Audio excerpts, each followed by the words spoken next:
Ito ang pagkaing nakakapanindig ng balahibo. Palagi ka bang nakikipag-agawan sa taba ng pork chop? Pwes dito, hindi na dahil ito'y purong taba ng baboy, breaded at pinirito. Madali pa to sa easy, tuturuan ka ni Tipsy. Let's go!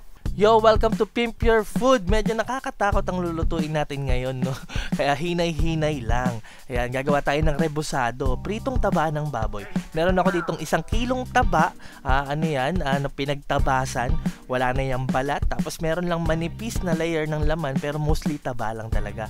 Hiniwa ko lang yan ng bite-sized pieces. Tapos yan, titimplahan na natin.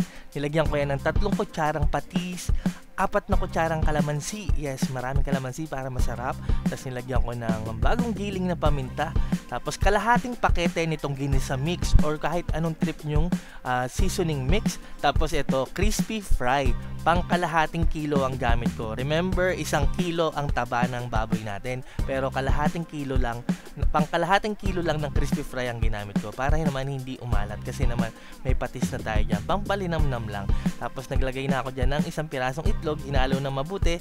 Tapos hayaan natin yan mababad ng kahit 30 minutos. Pagkatapos ng kalahating oras, ayan, pwede na natin yan lagyan ng equal parts ng cornstarch at ng harina, all-purpose flour. 'Di ba? Magkasing dami lang. Tinansya ko na lang yan, pero yan, simulan nyo lang sa 1/4 cup hanggang kalahating tasa ng harina at cornstarch. Ayan. Hanggang sa makuha nyo yung consistency na ganyan. Ayan o, ayan, parang malagkit na siya. Ayan, pwede na natin set aside yan. Tapos magpainit na tayo ng mantika. Gamit na mantika ang gamit ko dito. Ayan, napagprituhan na yan ng manok. Ayan, kaya medyo may flavor na yan, no? Ayan, prito lang natin. Tapos gagawin natin dito para talagang malutong, i-double fry natin ito. So ito yung unang pagprito natin. Hindi pa natin yan papalutungin. Hayaan lang natin na maging golden tulad ng nakikita nyo.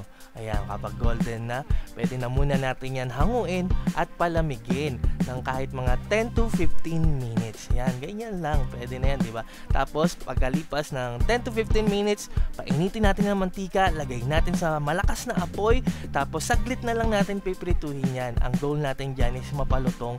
Golden brown na natin. Kanina golden lang, ngayon golden brown natin. Makikita nyo yung pagkakaiba ng kulay. At mapapansin nyo na rin yan, medyo tumitigas na yung breading niya. Ibig sabihin malutong na yon. Mararamdaman nyo naman yan. Ayan o. Ayan, konti pa. Para talagang malutong. At mas tatagal ang lutong kapag ka naka-double fry. Ayan, kapag okay na. And now, look at that. O, di ba? Nakita nyo naman diferensya ng kulay at mukhang malutong na talaga. Hindi lang mukhang malutong talaga yan. Ganyan lang ang target ko. Pwede nyo pang ituloy yan ng mas matagal kung gusto nyo magparang chicharon na pero akin okay lang to. Malutong na yung labas tapos malambot yung taba sa loob. Ay, grabe naman po. Nakakatakot, di ba? Ang tip ko lang talaga dito, once na tapos na kayong kumain, kung inulam nyo man, ilayo nyo na kasi hindi nyo na yan matitigilan sa sarap. Dahil lang mga Pinoy, kapag alam naman natin, pag pinagsama ang lutong at ang lambot, napakahirap tigilan. Lutong at yung lambot ng taba. Alright, diba? Napakadali lang. Pwedeng pulutan, pwedeng ulam, napakasarap. Basta hinay-hinay lang. Para sa marami pang recipes, huwag niyong kalimutan mag-subscribe sa aking YouTube channel, Tipsy Goes Random, at mag-follow din kayo sa aking Facebook page, Pimp Your Food, at sana i-follow nyo din ako sa TikTok at Kev_Andrade. Maraming salamat sa palagi niyong panonood, pagtangkilik, pagsuporta, pagsubaybay. Ako po si Tipsy D. God bless sa inyong lahat. Peace!